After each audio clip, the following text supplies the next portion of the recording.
Hey, good afternoon, everyone. Thank you so much for joining us today. If you haven't already, please sign in that sign-in sheet back there or up here, and help yourself to any refreshments or snacks, and feel free to get up and use the restroom or get some more food throughout the presentation. My name is Dhatree Chanduru. I'm the Director of Research and Planning at the Tennessee Housing Development Agency. And I live in Nashville, and this is my first time being down in Mount Pleasant and being down in South Central. So I'm really excited to be here and learn from you guys today and try to take back some of your insights to our state and federal planning groups. And I have my colleague joining me. Rebecca, would you mind introducing her? Yeah, Rebecca Bicknell. I'm the mortgage customer account manager for East Tennessee at THDA. We do have staff regionally, and my primary role is to work with all of our mortgage lenders, which we have over 100 approved mortgage lenders to originate our single family mortgage loans. I think trying to support all of that. Rebecca actually drove in from Knoxville today, so that was an incredible feat. I only had to drive an hour, so but yeah, we're excited to get started. Before we do, I want to did I mess something up?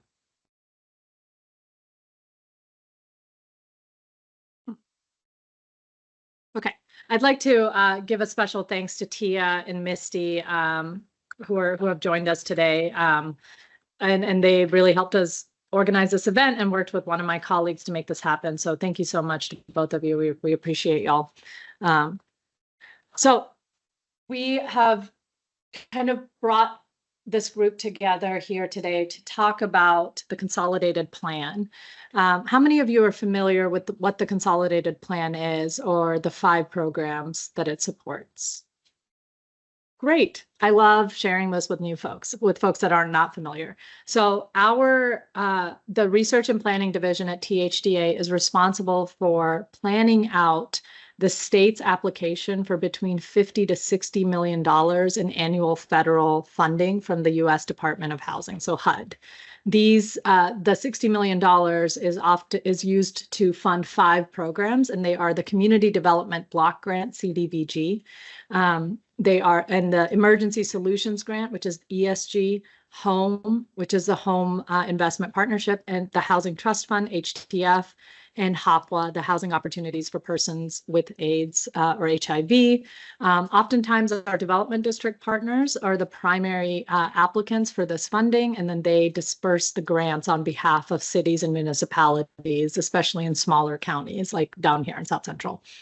The consolidated plan happens every 5 years.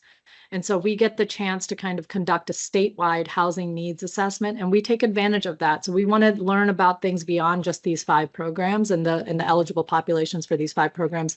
We also want to kind of understand more about housing needs in general, because we'll take that and go back to our agency, and it'll inform our statewide housing plan as well as the fair housing plan that we put together. And these focus groups are one part of a 3-part strategy. The first is a comprehensive needs analysis that we do using available data. And you'll see some of that today, not all of it, because that presentation was almost 2 hours, and I would hate to do that to you guys. So we've shortened that down to about 30 minutes. The second part was an affordable housing survey, which was put out. How many of you had the chance to take that or heard about that? Oh, great, some hands, fantastic. So that survey was sent out to organizations across the state and the public, and we got upwards of 2,000 responses. So we're in the process of kind of analyzing all of that information. And then the third part are the focus groups that we'll be able to have today, and really soliciting kind of that in-person feedback and thoughts and insights onto the issues and challenges that South Central is facing these days when it comes to housing. So the 5 programs that the Con Plan overviews, again, are CDBG, Home, HTF, ESG, and HOPWA. CDBG, that funding is primarily for infrastructure projects, and it's targeted towards areas in which there is a majority of the population that are low-income households. And we define that by households that make incomes below 80% of the area median income. Home, and so that funding is actually dispersed by ECD, which is the Economic and Community Development Division of the state. So that's a separate state agency. And then THDA, my agency, and Rebecca's agency, we oversee home, HTF, and ESG. So the three middle programs.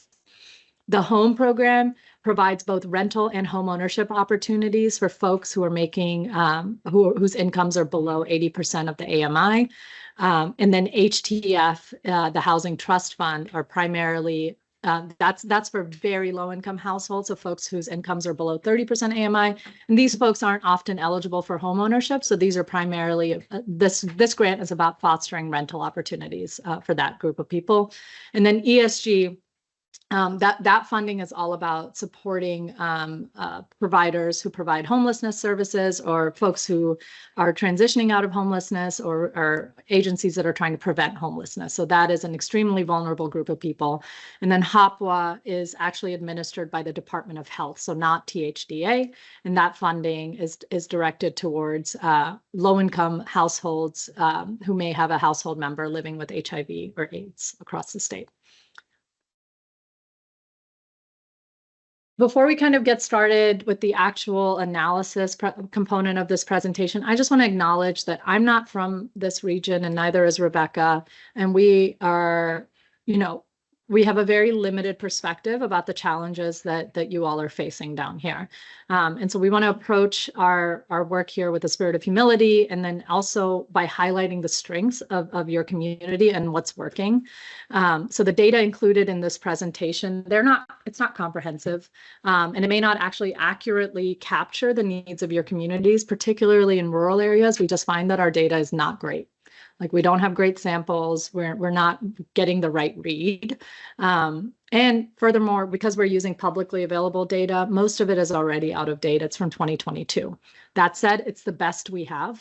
And so that's why these focus groups and these types of presentations are super important, because you guys help round out our analysis and help provide some context so that we can say, like, this is these stats are accurate, but like these, we might need a little bit more, context around what's going on here. The other thing the data is never going to capture are the assets or what's working well here. So, your close-knit communities, the generational connections you have to this place, to these land, and then, the unique cultures that are likely, a big part of your lives here. And so rather than just focusing on the needs of your community, we're also hoping to kind of highlight the strengths and the things that are going well down here, so that we can put more of our efforts behind the stuff that's already working. Before we move on, for the folks that joined us a little bit late, would you mind signing in really quickly? I always forget to ask people to do that. There's a sign-in sheet up here, and there's one back there. Yeah, Rebecca will give it to you. That'd be great. Thank you, Rebecca. So today's agenda, we're going to do a brief presentation. We're going to have some time for question and answers about the presentation, a Q&A, and then we'll launch into our focus groups. So we'll have two, one around homelessness and one around housing affordability in general. Given the size of this group, I think we'll split, and then we'll have the chance to talk about both topics with both groups. When my team thinks about what the housing needs environment looks like, we think about it along 5 prongs. The first is, what are the current population and households? What does that, what does the region look like when it comes to the people here? What do the incomes of the households look like down here? The second is around current housing supply and housing prices. So the people, and then we also look at the supply. Then we think about future population and households. What does household formation look like? Where are folks moving in here? What's happening to the population here? And then what that means for future housing supply as well. And then finally, we think about housing instability. How do all of these factors, when they work together, how do they prevent housing instability, or how do they maybe exacerbate it if they're not working well together? Like I said, this presentation is a condensed version of our analysis, so you will not get to see everything in this 30 minutes. But please know we are thinking about the housing needs environment in this kind of a comprehensive manner. The framework we're going to use today is just 3 parts. What's the region like today? What housing is needed? And what happens if the housing is not built? So first, I'm going to talk a little bit about kind of who lives here, what comprises the current housing supply, and how much does that housing cost? The South Central Development District is the 6th most populous of 9. So you guys are right in that kind of bottom tier of populous development districts, right? So obviously GNRC is the most populous district right above us. And I'm sure some of the housing pressures that GNRC is facing are filtering down into this region. And so it would be silly to kind of not think about some of the other, external pressures that your district is facing right now. So as of the last available data, there's about 467,000 people that live in the South Central District. That population has increased by about 7.5% over the last 5 years. So it's actually increased a lot. It has the second highest growth rate in the state, right behind GNRC. So if you look across the state, populations have increased a little bit in other development districts, or remained stable or even declined west of you to in the Mid-South region, for example. And then even in Western Tennessee, they've only increased by a little bit, 0.5%, 7%. Obviously, that might all change with Blue Oval City kind of coming to West Tennessee. So we might see a big boom that might also shift pressure into your region as well. So you're seeing kind of the pressure from up north from GNRC, but then probably from the west as well. And I'm sure you guys are feeling it in your work. When we zoom down to the county level, the largest growth has happened in Maury County, which is also the most populous area, obviously. The remainder of the counties, they've experienced slight growth or even a slight decline. But, most of the counties in this region, I believe every county, except Wayne County, has experienced growth, and that's pretty unique. Other development districts, you don't see that type of trend. You see a lot of variation. Some have gone up, some have gone down. And so that is something to be thinking about. The gray clusters behind each of these numbers, those represent the urbanized areas of each county. So almost every county except Wayne and Perry and Hickman and Lewis, so kind of your western counties, have some type of urbanized cluster, which means that every county has a place where there is a dense population, folks that are living closely together within a certain square mile area. Demographically, the population trends with the state here, age-wise. So about 17% of the population here is above 65. That is right on target with the average for the state. Approximately 25% of the population here are children, and everybody else falls within that younger adult or mid-age adult region. And so there isn't anything significantly different in terms of the age demographics here. The racial demographics, however, indicate that this is a much less racially diverse region than the state, as well as your surrounding development districts. 84% of the population here is white, and 5.9% of the population is Black, 5.4% is Hispanic, and then the other racial categories like Asian and Native, Hawaiian, Alaskan, et cetera, are all condensed into that all other races categories just because those numbers are so small. And then income-wise, the median income in this region falls right in that 50 to 75K band. So that is about on trend or in line with the rest of the state. And so if you look at the Mid-South region, it's a little bit lower. GNRC is higher. So you guys are right in the middle of what's going on income-wise. The income distribution is also pretty even here. We're going to see that play out in the next set of slides. And so, you have about 40% of your population making below 50,000, and the remainder 60,000, 60% or more making above 50,000. And then owners and renters. So this is what we called household tenure. And the rest of the slides are really thinking about that difference between who owners and renters are. You have the largest home ownership rate in the state. The South Central region, 74% of households are homeowners. That is significantly higher than every other region. The next closest to you is Upper Cumberland, and then the first district. If you look at GNRC, only 65% of households are homeowners. In the Mid-South district, that's where Memphis is, only 57% are homeowners. So we're working with a population where people own homes here, but that might not translate in the way that we think about when we think about wealth building. And that's what I'd like to hear from you guys when it comes to focus groups. You know, are home values appreciating? Are people building equity? Is it easy to get into a home? These are the kinds of things we need to be thinking about. Between the owners and renters that do exist in the region, the age distribution is pretty stark. So only 18% of rental households are elderly or above 65, but more than 30% of homeowners are above 65. And so when we think about what that means, you're having an aging population live in homes, right? Are they able to maintain their homes? Are they able to keep up with repairs, et cetera, on fixed incomes with their abilities, et cetera? And so we need to think about what that means for the housing stock in the area and in the region. The homeowners in this region, you know, the remainder of them are under 35. You have a very small portion of young adult homeowners. So only 11.6% of homeowners are below 35. And so I'd love to learn more in our focus groups about, you know, what that looks like. Are young families able to get into homes, you know, as, you know, starter homes and kind of build that journey into homeownership. The age distribution between renters and owners, it's not surprising that renters tend to be younger than owners. They often need time to build up, you know, savings for a down payment and build up enough wealth to actually get into a home. Racially, the demographics, it's nothing stark. There's a slight underrepresentation of Black households among owners. And so the overall population of Black households in the region is around 5%. And so among owner households, that percent is 4.4%. But they are overrepresented among renter households. So 11.5% of renters here are Black households.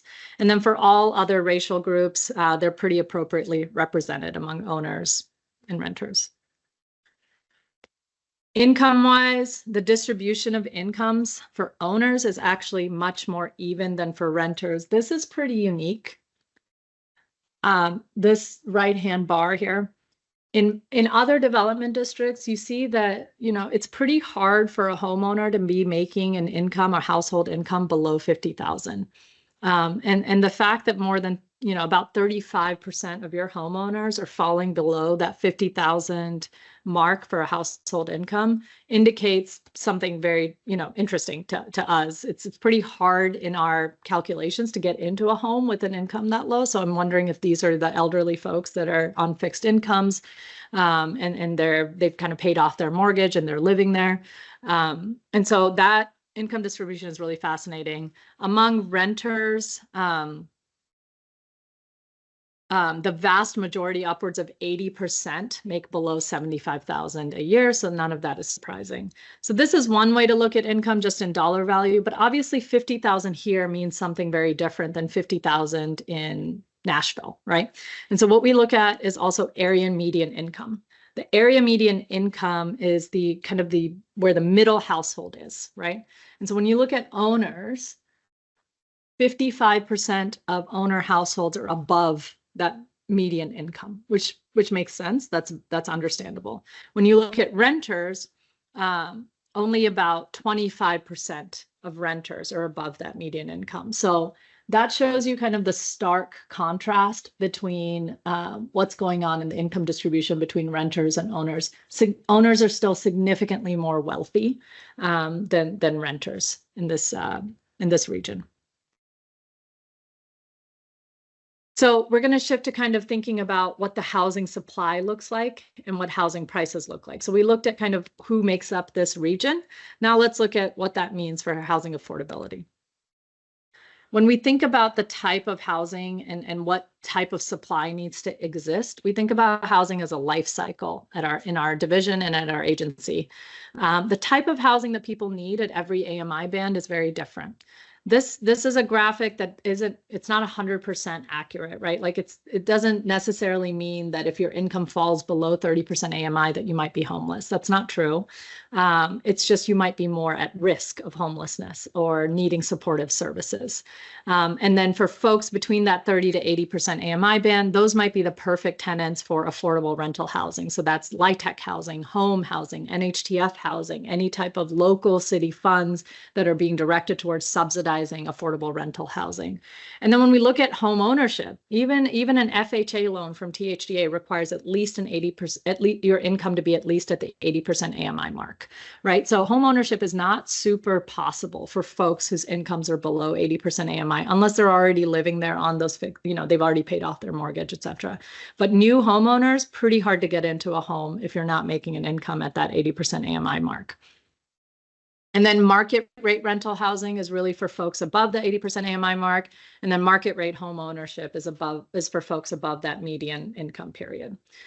There are also things in our lives that move us up or down the spectrum, right? Events and circumstances, educational attainment, access to amenities and job opportunities, savings, et cetera, can move us up the spectrum.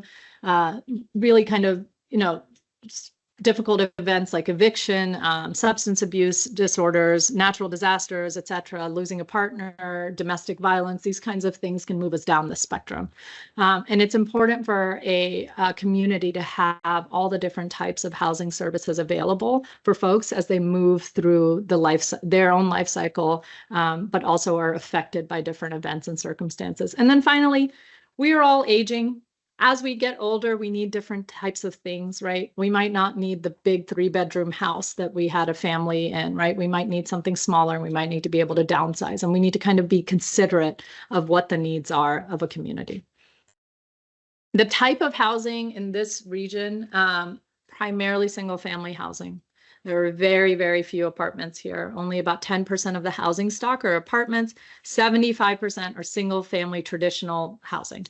You do have a high incidence of mobile homes, so about 13% of the housing stock in this region are mobile homes. So that's something to keep in mind, and when we think about, home values and appreciation.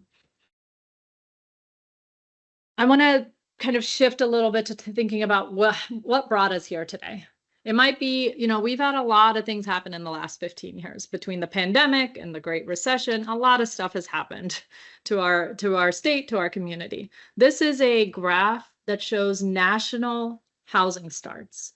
And so if you look at multifamily housing, manufactured housing, and single family housing starts, that steep drop off right after 2006, that's the Great Recession. We already started to see housing starts kind of stop. Right around that mark. And then the recession hit in 2008 and it just plummeted, right? And we still have not really built back up to pre-recession levels. And I don't know that everyone is always thinking about that, right? When we're thinking about why aren't we building? Why isn't there enough housing? We have a lot of backlog to just catch up on as a country. And now the demand is even higher than it has ever been before. So that brings us to the median age of rental housing. If there is not enough rental housing being built here, that means the existing rental housing that's happening is aging quickly. And that means that it is ending up in disrepair, substandard quality, et cetera. The median age of rental housing in Murray County is 40 years old. That puts you right up in that upper tier of aging housing across the state. The counties with the oldest rental housing are Lawrence County, Giles County, and Lincoln County. You're looking at rental housing that's almost 50 years old in those 3 counties. And I wonder how much of it is like, is there even rental housing there? Is it just a few units? What are we talking about? And so that's the kind of context that we need. You also have some aging housing on the western corridor of your region. But if you compare it to Williamson and Rutherford County, we've seen a lot of building there of rental housing. So those median ages are significantly lower than down here. Owner housing, however, much newer here. So that suggests to me that single family starts are probably happening around here, and single family homes are being built at a faster rate than rental homes. In Murray County, owner housing, the median age is only 31 years, which is pretty young pretty new compared to the rest of the state. Again, your lower counties down here, the owner housing is a little bit older, but on average, your owner housing seems to be a bit newer and perhaps in better quality than your rental housing. Let's look at housing prices. Rent. Gross rent has skyrocketed in this region. In Murray County, your rent has increased 41.5% in just 5 years. And this is data from 2017 to 2022. So I imagine it is significantly higher today. As of 2022, the median gross rent was more than $1,100. I mean, you're for a family that is at that 50% AMI level, that is prohibitive, right? If their rent is going up $300-400 a month, that is wild. So Murray County has experienced one of the highest growth rates across the state. You can see down here that, these triangles kind of show what other county growth rates look like. So there are some counties that have had like 60% or more in growth, but Murray County is right up there. Other counties like Giles and Lincoln and Marshall and Bedford have also experienced a lot of growth. And then those, on average, those rents are still lower than Murray County. The western kind of component of this region has experienced a lot of growth, but the rents are still much lower than the overall kind of state average of rents. And that probably just has to do with the population and the environment there. Home sales. So I told you rents were high. Home sales, unbelievable. Murray County home sales have gone up 79%. The median home sale has almost, like you're looking at a 79% increase. You might as well just say it's doubled basically in the last 7 years. So in 5 years, it's gone up 79%. Our preliminary data of sales price from 2023 suggests that's increased even more. In Marshall County, it's basically doubled. It's gone up by 93%. Same in Bedford County. So a median home in Bedford County now sells for $290,000. Which is, I went to school in Bell Buckle. That seems wild to me. I can't imagine paying $300,000 to live in a home in Bell Buckle, Tennessee. In Moore County, the median home price is $270,000. Basically let's see, besides Perry and Wayne County, every county in this region, the median price is right at 200 or above.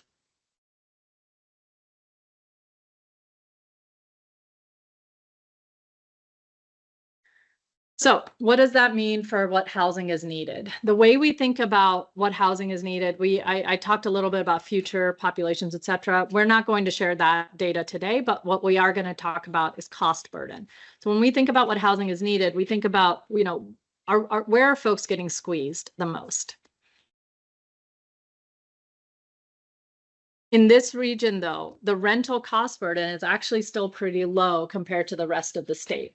37% of renters in this region pay 30% or more of their income towards housing costs. That's how we determine cost burden, is if you're paying a third of your gross income towards housing. That means rent, utilities, anything related to housing.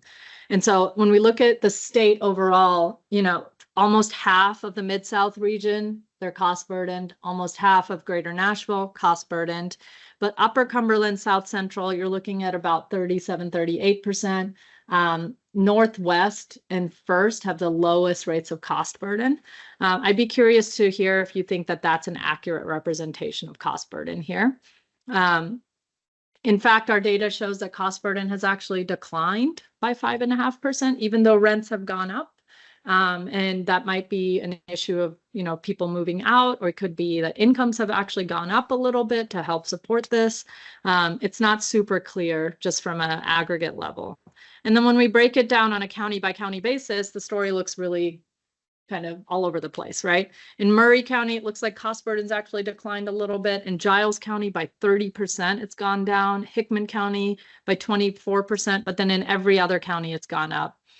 Except Perry, sorry. So, this is where in the Q&A, I'd love to hear if you think that this is accurate, or what's going on here, what might be contributing to this. Then we look at severe cost burden, which means folks are paying half or more of their income towards rent. That is prohibitive, right? If you're paying half or more, that means you don't have enough money left over for food, groceries, for daycare, et cetera. And in South Central, so you can think of it as like half the folks that are cost burdened, half of those folks are severely cost burdened. So 17% of your population is severely cost burdened. And that's, again, one of the lower rates compared to the rest of the state. In the Memphis region, 25%, a quarter of the population is severely cost burdened. In Nashville, a fifth. And that number, again, looks like it's declined in this region. And then when you look at it on a county level, again, that weird story, some counties seem to have increased their severe cost burden, some have declined. Hickman County saw a 57% decline in severe cost burden, which is surprising. Murray County saw a slight increase, so mostly stable when it comes to cost burden. I wonder if Murray County, that's the function of people moving in here, maybe people who are a bit wealthier to be able to afford the rents that are higher. So those are the kinds of things that we think about instead of just kind of taking this at face value.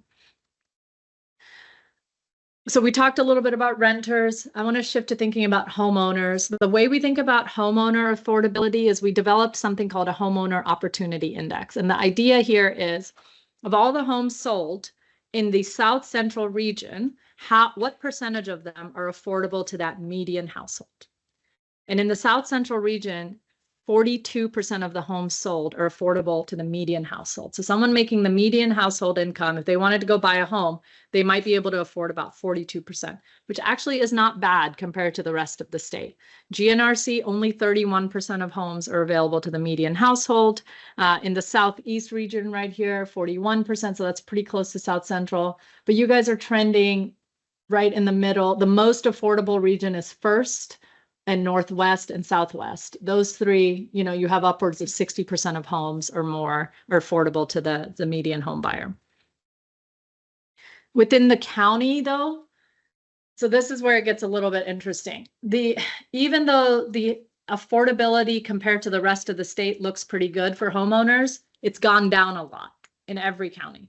Every single county has seen a decline in the affordability of homes. So in Murray County, the homeowner opportunity index has declined by 47%. So that means homes are about half as affordable as they were 5 years ago. That's the way to kind of think about it. Where only 32% of the homes sold in Murray County last year were affordable to the median home buyer. So that's pretty bad, right? You're looking at only a third of the homes that are available for half the population. In Marshall County, same, only 35% of the homes there were affordable to the median buyer. That went down by 45%. In Bedford, only 30% of the homes were available, and that went down by a half. And so that's looking pretty similar to kind of like what's going on in in Rutherford County, for example. So I'm going to give us a minute to just take this in, right? Because the renter story, not as clear. Homeowner story, very clear.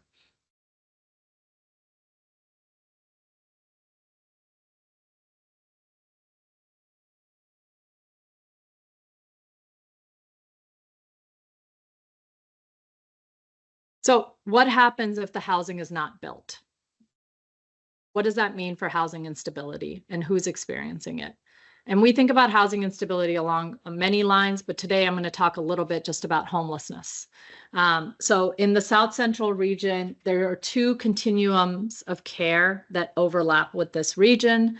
How many of you are familiar with COCs and the work they do? Great, thank you. And so the COCs collect information on homelessness through the point in time count. That's one of the ways they collect it. And we used that data. It's not great, but it is the most available across the state because not everybody uses HMIS, which is another system that's very good. And so we looked at two COCs right here. So down in this region, the Central Tennessee COC and then the Chattanooga COC, because Franklin County right there kind of overlaps into Chattanooga. And so when we look at the point in time count, which is developed by going out once a year and counting the number of visible people that are experiencing homelessness on one night in January, as well as reaching out to shelters to try to understand how many people are experiencing homelessness that night. So those are the only people that are counted in the point in time count. It is always an undercount. It is always just a tip of the iceberg. And the reason is there are people experiencing homelessness who live in their cars, who are doubled up, who are couch surfing, et cetera. And there are folks that we just don't see, especially in rural counties and rural communities. It's very hard to kind of go out and figure out where people are and where they're sleeping and living.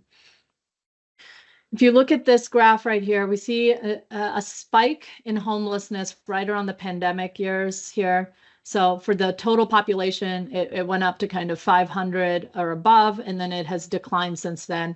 The dashed line in the middle, those are the pandemic years of data collection, and those are pretty uncertain. And so we just kind of put a little asterisk on those and make an assessment. So some folks, some places weren't even able to conduct a PIT count. And then we also pulled out kind of the two most vulnerable groups, which are who experience homelessness, which are African American or Black people, and then children as well. And you see that they trend in similar ways with the overall population. Demographically, on the left-hand side, those are the age demographics of the total COC for Central Tennessee. And then on the right-hand side is the PIT count. And you see that senior citizens are underrepresented in the PIT count. And that doesn't mean that elder homelessness isn't happening. In fact, we know it's rising across the state. It just means that it might not exist in the way that is super visible to the PIT count, right? So only about 4.7% of the overall PIT count population was above 65 compared to 15% in the overall population.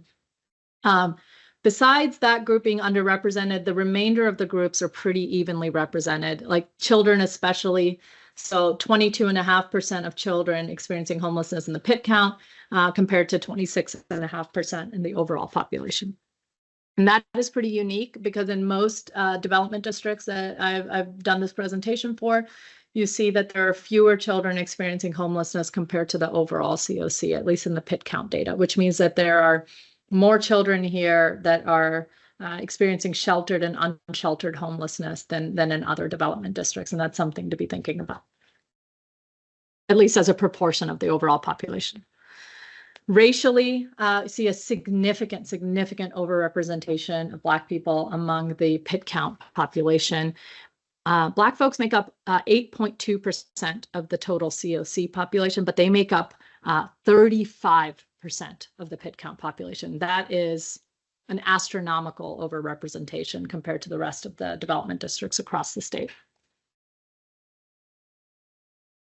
And then, I told you Franklin County fell into that Chattanooga COC, so I'll talk a little bit about that COC as well.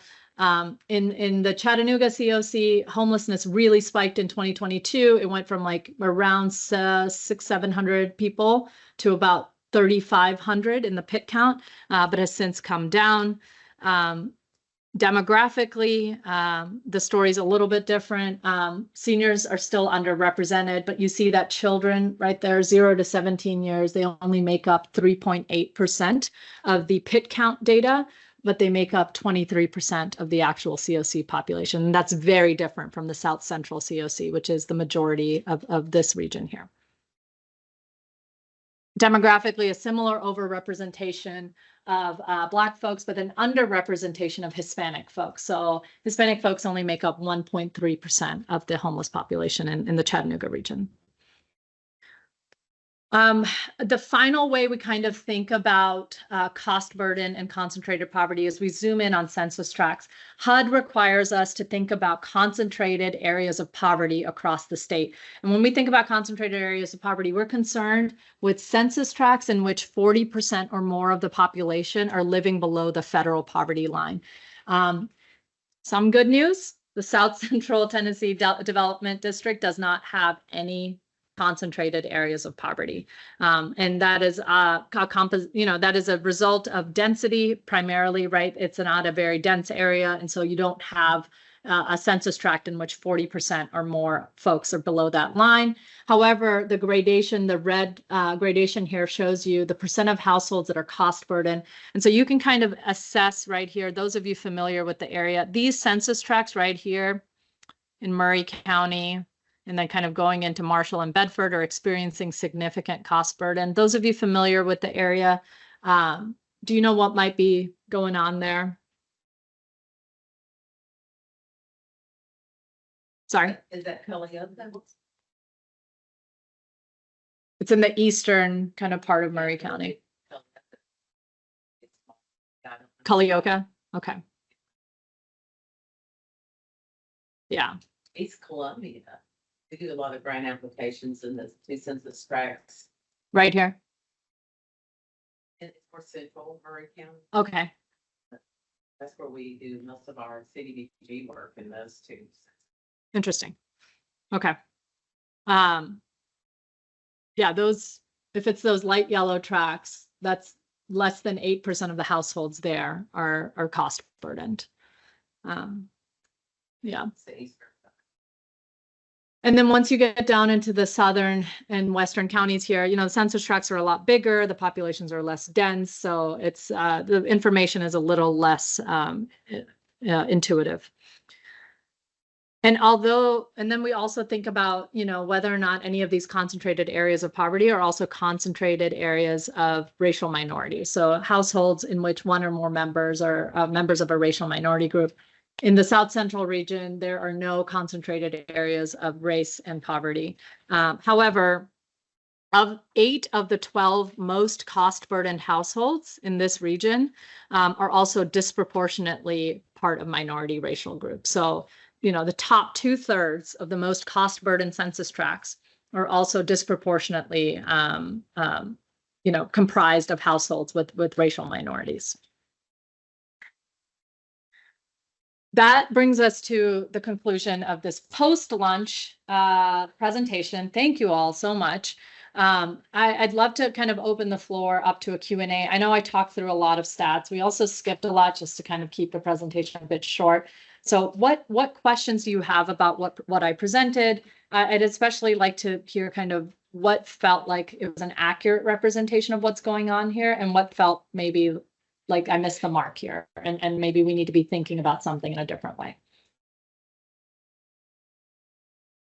And Rebecca's monitoring the virtual meeting for any questions, so she'll read those out as well. Oh, it's totally fine. Primarily 2017 to 2022, because that's the most recently available census data we have.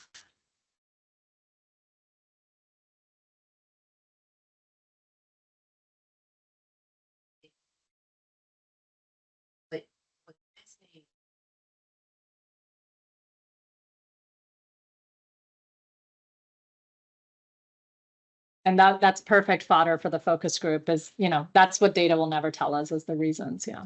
I think it'd be interesting if you had looked at short-term rental property versus long-term rental property. Okay.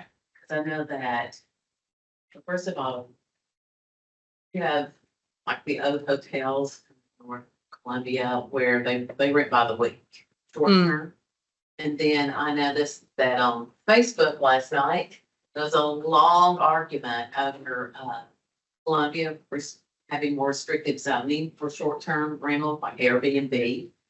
And some of the, what they thought the consequences of that would be, or the results of having more restrictive Airbnb rules would be that to be less short-term rental, but make more long-term rental available. Because, you know, that's the problem. No one can find an affordable place to rent in Columbia. But Airbnbs, you know, they turn over more money. Gotcha. And they feel like that restricts people's opportunities to have long-term rentals. Yeah.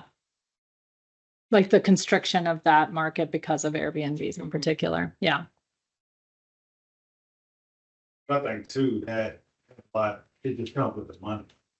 You know, when you got the demand that has money, that's gonna drive the price up. Right. So obviously, even if it is short term, Uh-huh, that's not gonna help the affordable side. exactly. That's making it worse, you know, and the people who are complaining are obviously those who are investors who want less restrictions so they can make more money, which raises the price.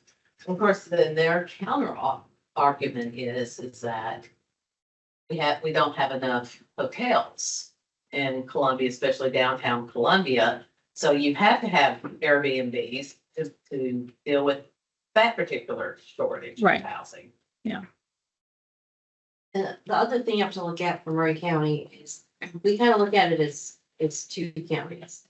Because you have Spring Hill, which is a whole nother just demographic in itself. It's got the, you know, the unemployment rate is like nothing. And then you just go down a little further to Columbia where I don't know what our unemployment rate is now, but the medium home prices in Spring Hill is so much different than the rest of the county. Because Spring Hill is split between Williamson and Murray, and so the the rental prices, the prices of the homes, the jobs, everything in that area, the county is significantly different Gotcha, than the local part of the county. gotcha. Okay. Were there any, yeah, sorry, go ahead.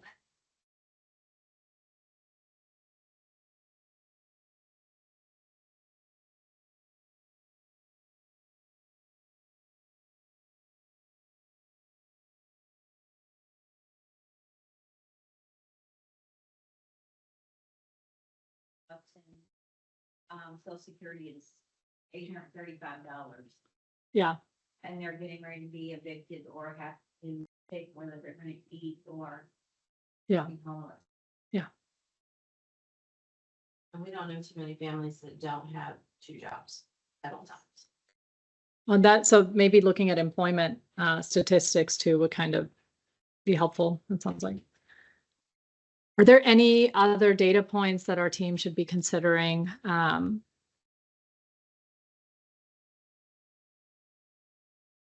South Central region. It's so diverse. It's really hard. to Think that that really gives you an accurate reading because, I mean, Murray County is so different from Perry County, Wayne County.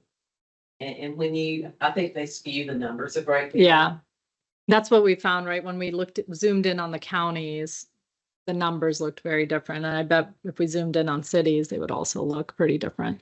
I agree. This was one of the harder development districts to kind of aggregate to, because the development district picture looked super different than what was going on at the county level, which I think we saw in the rental numbers especially.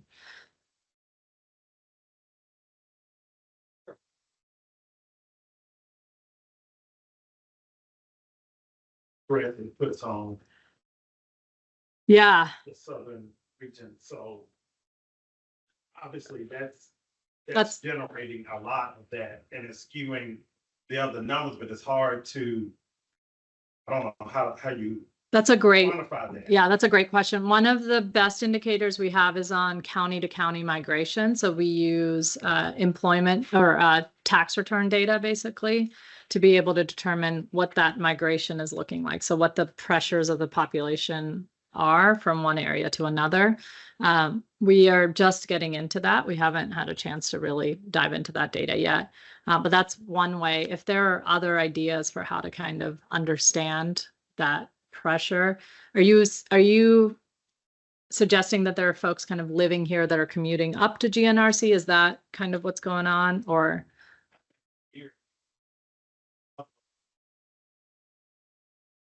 Out Yeah, to our areas and now the data's catching up along with yeah, other I- folks who are moving into the region. Yeah. Wherever, we, states. yeah, And all of that is just putting more yeah. pressure. No, we've heard the Davidson County problem became a Rutherford problem, which has become a Bedford County problem is kind of the anecdote. Wait there and go to Nashville to work. Yeah. Yeah. No, that's tough. Yeah. Well, it sounds like maybe folks are itching to get into the focus groups. Did we have any questions in the virtual chat, Rebecca? Okay, great. Well, that'll, for the folks joining us virtually, that'll conclude our presentation. Thank you for joining us.